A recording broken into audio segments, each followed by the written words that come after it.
आपण मागच्या आठवड्यात कांदा भाज्यापासनं पावसाळाविषयक भज्यांची सिरीज चालू केलेली. आजचा आपला दुसरा गुरुवार आहे आणि दुसऱ्या गुरुवारची दुसऱ्या सिरीजमध्ये आज आपण छान अशी खुसखुशीत आणि कुरकुरीत घोसाळ्यांची भजी कशी बनवायची ही रेसिपी बघतोय. त्यामुळे रेसिपी शेवटपर्यंत बघा. चला पटकन रेसिपीला सुरुवात करू. सगळ्यात पहिलं आपण इथे पीठ खलून घेणार आहे. पीठ खलवण्यासाठी हिंगा आवर्जून घालायचं. बेसनाचा कोणताही तुम्ही नमकीन म्हणा किंवा तिखट म्हणा पदार्थ बनवत असाल तर त्यामध्ये हिंग आवर्जून वापरायचं. त्यानंतरनं मीठ, ओवा, थोडीशी हळद आणि छान असं खुसखुशीत कुरकुरीतपणा येण्यासाठी 2 चमचे आपल्याला इथे तांदळाचं पीठ वापरायचं. ज्यामुळे काय होतं, भजी चांगली अशी कुरकुरीत होतात आणि बराच वेळ ती कुरकुरीत राहतात. नंतरनं बेसन पीठ यामध्ये घालायचं आहे आणि पाणी घालून आपल्याला हे बेसन पीठ खलवून घ्यायचं आहे. त्यानंतरनं मी चिमूटभर यामध्ये खलवताना सोडा घातलेला आहे. सोडा यामध्ये चिमूटभर घालायचा आहे, जास्त नाही घालायचा.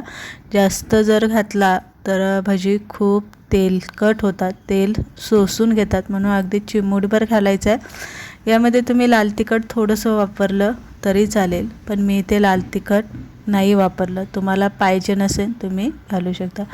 पीठ या पद्धतीने इथे आपल्याला खलून घ्यायचं आहे. जास्त पातळ खलू नका आणि जास्त इतकं घट्टही खलू नका की ते खूप पिठाचंच आवरण जाड असं चकलीवरती बसेल. तर इथे तुम्ही बघू शकता या पद्धतीने आपलं जे पीठ आहे ते खलवून झालेले अशा पद्धतीने.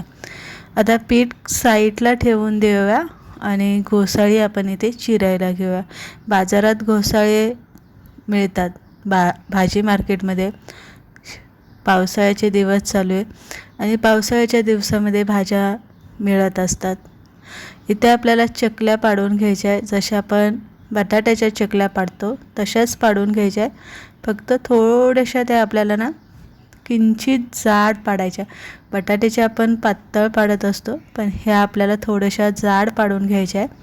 आणि घोसाळी आळणी असतात हे लक्षात ठेवा. आणि घोसाळ्यांना पाणीसुद्धा खूप असतं, घोसाळ्यांमध्ये पाणी लगेच सुटतं. चकल्या पाडून घेतल्या की मीठ चोळून घ्यायचं. मीठ चोळायला अजिबात विसरायचं नाही, ज्यामुळे त्याचा आळणेपणा जो असतो तो कमी होतं. आता मीठ चोळून घेतलं की लगेच करायला घ्यायचं. एक गोष्ट लक्षात ठेवा, घोसाळी चिरली थोडा वेळ त्यांना तसंच ठेवलं ना त्याला पाणी सुटतं आणि घोसाळी काळी पडतात. त्यामुळे काय करायचं तेव्हाच ते चिरायचं, लगेच मीठ लावायचं आणि लगेच भजी करायला घ्यायची. मीठ लावून घेतलं की पिठामध्ये बुडून असं एक एक भजी आपल्याला तेलामध्ये सोडायचं. ही भजी करताना तेल चांगलं तापलेलं पाहिजे, कारण घोसाळ्यांमध्ये पाण्याचं प्रमाण खूप असतं. अशा वेळेस आपल्याला तेल चांगलं तापून घ्यायचं असतं आणि तेलामध्ये जास्त भजी सोडायची नाही, तर अगदी टायमात सोडायची. म्हणजे भाज्यांना जागा ठेवायची फुगण्यासाठी, म्हणजे तेलात बसतील तेवढीच भजी तेलामध्ये सोडून घ्यायची आहे. त्यानंतरनं चांगली अशी कुरकुरीतपणा येईपर्यंत थोडीशी तळली गेली, उलटी केली, गॅस मिडियम करा. 2-4 मिनटं चांगली अशी कुरकुरीत अशी होईपर्यंत तळून घ्या. पण तेलातनं तळण्याचा कोणताही पदार्थ असो, जेव्हा आपण तेलातनं काढून घेतो ना, गॅस मोठा करायचा 1 मिनिटभर अगोदर आणि चांगली तळून घ्यायची. ज्यामुळे काय होतं, भजी चांगली कुरकुरीत तर होतातच, पण तेलकट अजिबात होत नाही. तर इथे तुम्ही बघू शकता छान अशी गोल करकरीत कुरकुरीत खुसखुशीत अजिबात तेलकट झालेली नाही एवढी छान आपली घोसाळ्यांची भजी बनवून